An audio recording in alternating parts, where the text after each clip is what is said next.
Hey everyone, it's me again, and I have no foundation on, and you guys know what that means. It's time for another foundation first impression. If you're new to my channel, welcome to my little corner of the internet. My name's Faith Grenade, and I put makeup videos here on YouTube. You should subscribe. It's the fun thing to do. It's what all the kids are doing. Today, we have a very special foundation first impression to do. This is the Kat Von D Lock-It foundation. Yeah, that's all this is called. For some reason I thought it had tattoo in the name, but no. This is the Kat Von D Lock-It foundation. I have the shade Light 45 Warm. I think this is gonna be my shade. It might be a little bit pink, but story of my life. I have olivey, undertoned skin. It's very yellow-green. It's a little bit tough to match, but as a lot of you already know, just to give a little bit of background, my holy grail foundation is the Atomic Cosmetics Spackle Foundation in the shade Hunty, which has sadly been discontinued. So ever since, I've been on a mission to find the perfect holy grail foundation that is still available. And today we're going to be trying the Kat Von D Lock-It foundation. I've heard a lot about this stuff. It seems to be pretty contentious in the makeup community. People either love it or they hate it. And I'm going to see what all the fuss is about. We're going to go over what the foundation does, we're going to put it on, and I'm going to take you guys throughout the day to find out if it's really worth the dough. First of all, I'm going to start as I would start with any makeup, by putting on primer. Some people don't like foundation first impressions that involve a primer. This is just what I do to alleviate any possible variables, because I would wear a primer with any foundation. Be it, you know, even my holy grail foundation on any typical day, I would wear a primer, because I always do. This is the Hourglass Mineral Veil Primer. It's got a little bit of a smoothing quality, which I like. I do have combination skin, slightly sensitive with acne proneness, plenty of scarring, plenty of redness, plenty of ways to test this foundation out. So let's take a look on Sephora's website. This foundation is only sold on Sephora's website and Kat Von D's website, so that might be a deal breaker for some people. But let's see. It says featuring 30 full coverage matte shades, renamed to include undertones for easier shade selection, Kat Von D's best-selling foundation collection has a shade to cover virtually all skin tones. So this claims to be a high pigment full coverage foundation with a matte finish and a 24-hour wear. I will give it this. 30 shades. Well done, Kat Von D. She's got 30 shades here in various tones and undertones. Looks like it goes pretty fair and pretty deep, with plenty of shade selections in between. I will say things are looking like they lean on the pink side for the most part, or on the warm side. There's not a whole lot of like cool olivey tones, but I'm not going to hold that against her, because that is the story of my life.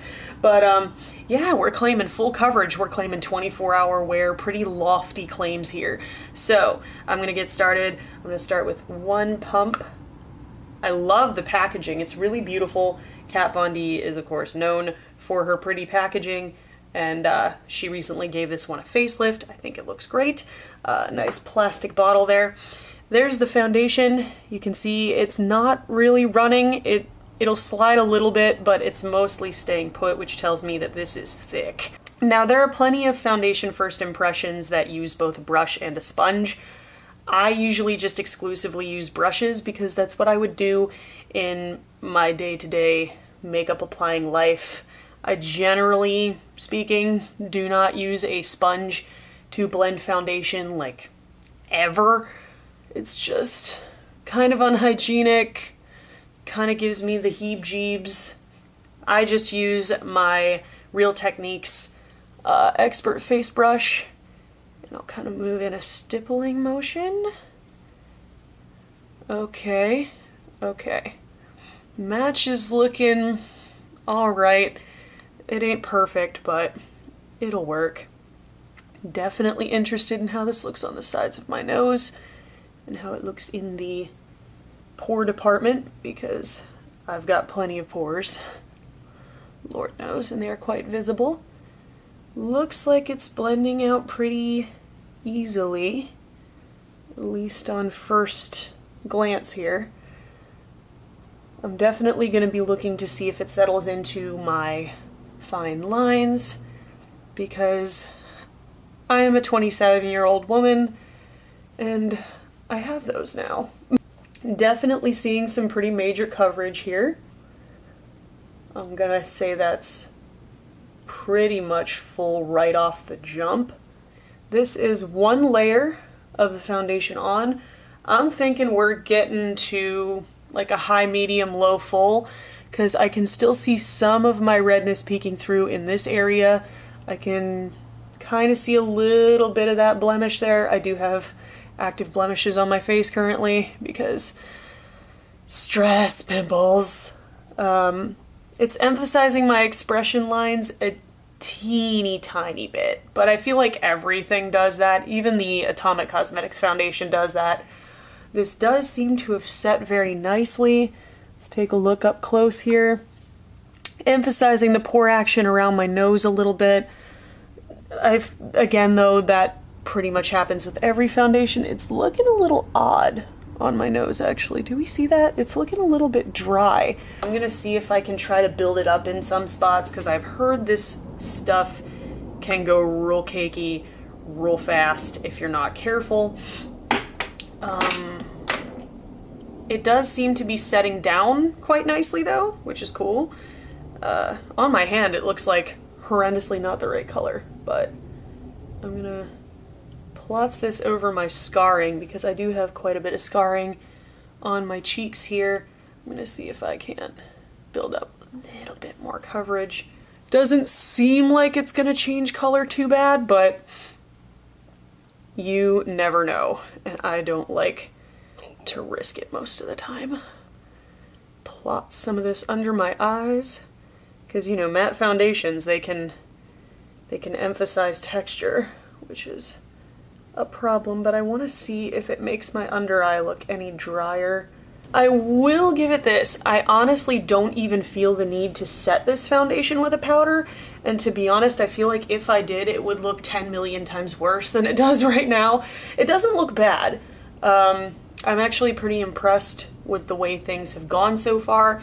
It is emphasizing my forehead lines a teeny bit. I don't think I like that too much, but at the same time, setting it with a powder would make it even worse. It does look very full coverage. It does look really, really nice. I wish the undertone was just a little bit more green. It's not as bad a match as I thought it was gonna be. Like, I thought this was gonna be dreadful. I thought it was gonna look like the Milani Conceal and Perfect foundation, which was a fucking disaster, but this isn't too bad. I wish it was a little bit more yellow slash greenish. That's that. I am pretty impressed so far. I'm thinking it built up decently well. Let's go ahead and do a little close up here so you guys can see my face. My forehead lines are looking a little bit rough, but I feel like that happens with a lot of different foundations. I will still put on setting spray because that's just what I do every time I wear foundation, but I'm going to do my contour, bronze, highlight, all that good stuff, finish up the rest of my face, and I will be back to show you guys how everything looks. Alright guys, my face is done, and it looks good. You guys will have already seen this makeup. It'll be in the cards up there. But yeah, everything blended on pretty smoothly. I also applied some Milani Make It Last setting spray, just because it's what I would normally do with any makeup. I set things, it's what I do, and that did seem to help with the matteness of this foundation. I did use a little bit of Maybelline Instant Age Rewind Concealer, not because I needed to, but just because the foundation is looking a touch pink, so I wanted to kind of yellow it out a little bit. I didn't necessarily need any more coverage, but I wanted to see how other liquid products would blend on top of this foundation. And they seem to have blended quite nicely. So far, so good. My only complaint is that the foundation is a teeny weeny, eensy weensy bit pink. I wish it was a little more yellow and a little more like olivey in undertone. You can see on camera it looks way worse than it does in person. My face and my neck look like two completely different colors on camera, but in person it's not as bad. It also feels like foundation. You know, it's definitely not a lightweight product, but that doesn't really bother me. You know, I don't mind if my makeup feels like makeup because it certainly looks like makeup most of the time. So It is about 3:46 now. So we'll call the check-in time 3 o'clock in the afternoon. And this is what it looks like. I'm going to be taking you guys all throughout my day. Oh, I should probably mention what I used on top of it. I used the Lorac Tantalizer Baked Bronzer in Matte Tan, which does look a little bit orange on this, but I don't know if that's the bronzer or the foundation. I'll have to play around with that a little more. I used my Kat Von D Shade and Light Contour palette. I used the yellow shade right here and this coolest contour shade. Everything blended on pretty nicely. All in all, I'm pretty happy with it so far. So I will check in with you guys in a few hours to see how all this holds up. Clearly, I have a cat who missed me while she snuck outside while I was filming. Yeah, you know too. You know. You know you're a bad kitty, but we love you. Right? Yeah, hi Skittles. Just snugs in with the cat, doing some editing. Pretty boring so far, which is why I haven't vlogged anything. But it is currently 7:10 in the evening, so we're going on hour 4 of this foundation. Because I put it on at 3 o'clock, and as you guys can probably maybe somewhat see, this stuff ain't budging. Like, it feels really set down, it feels really kind of locked in place. I mean, I literally just put a little bit of setting spray on it, and it wasn't even like all nighter or anything, it was anything like that, it was, you know, Milani. But yeah, I'm not seeing any oil breakthrough at all. Maybe a little bit on the sides of my nose, but the foundation isn't coming off. It's just a little bit of oil, if I'm being really picky. It's been doing really well. So far, the only 2 gripes I have about it are it is very, very matte, so it settles into my expression lines pretty badly. I mean, my Holy Grail foundation does that too, but yeah, it does settle into my smile lines, into my forehead lines a good bit. And the other gripe I have with this is it is not the right shade. Not quite anyway. It's very close. It's very close. It's just a little bit too pink. Yeah, that's about it for the 4-hour check-in. I will be going to karaoke this evening, so we're gonna be putting this through its paces, don't worry, and I will check in with you guys after that. So let's do a quick close-up. It actually seems to have gotten better over time as my oils have kind of started to come through, but I just fixed the fine lineage. I just literally blended it with my finger and it goes away, but something to keep in mind. Anyway, see you in a few hours. Okay guys, one last check-in before I take all this makeup off because my lipstick is fucked. Why didn't anybody tell me I looked like I was making out with a Smurf? It is 1 in the morning. It's actually 12:59, about to turn 1 in the morning. I am bushwhacked, so I'm going to hopefully get this makeup off and hit the hay soon enough. Of course, I've got fur kids to entertain and all that stuff. But yeah, all in all, I am pretty ding-dang impressed with this stuff. I am a little bit shiny, but I wouldn't say I'm like oily at all. Yeah, no, there's a little bit of oil, but most of this is highlight. Or light from my computer screen bouncing off of me. But again, I mean, I'm really impressed with the way this foundation wore. I mean, it lasted through singing, through eating and drinking, through lip touch-ups, all that stuff. It's not really fading or losing coverage anywhere. It hasn't felt any heavier. Then again, you know, it's 1 in the morning and I put this on at 3 p.m. so didn't really wear it all that long. Let's see, so that would be about 10 hours. Really kind of standard for me, but I would love to be able to really put it through its paces and see how it does. It did wear off a little bit around my nose because I've been wiping my nose periodically throughout the day, but I feel like that's going to happen regardless. Like if you touch your face, then yeah, the foundation's probably going to come off. The only 2 things, and I've mentioned this before, but I'll say it again, the only two problems that keep this foundation from being like holy grail status for me is, one, it's a little bit off shade-wise. It's like a teensy touch too pink. The only big problem I've had is that it has settled into my fine lines quite a bit. You probably won't be able to see it here, but my smile line right over here, it's settled into that a good bit, as well as the expression lines on my forehead. But that is the only problem I've had with this all night. I mean, it looks really good. It's very full coverage, so I will give it that. You know, I could build it up to be even more full coverage, but one layer more than did the job for the most part. And it wore really well throughout the night. I didn't find myself needing to touch up at all or blot or anything like that. The search continues. I might try to go to a Sephora store and see if there's a shade that might better match me than this one. For now, I'm actually going to do something that I don't normally do in these foundation first impressions, just because it kind of occurred to me the other day, especially with something as long wearing as this is. People are probably wondering how easy it is to take off.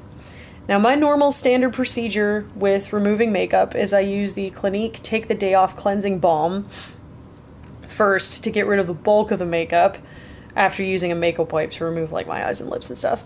And then I will cleanse a second time with my usual Cetaphil face wash, and then I check again and see if there's any additional cleansing I need to do.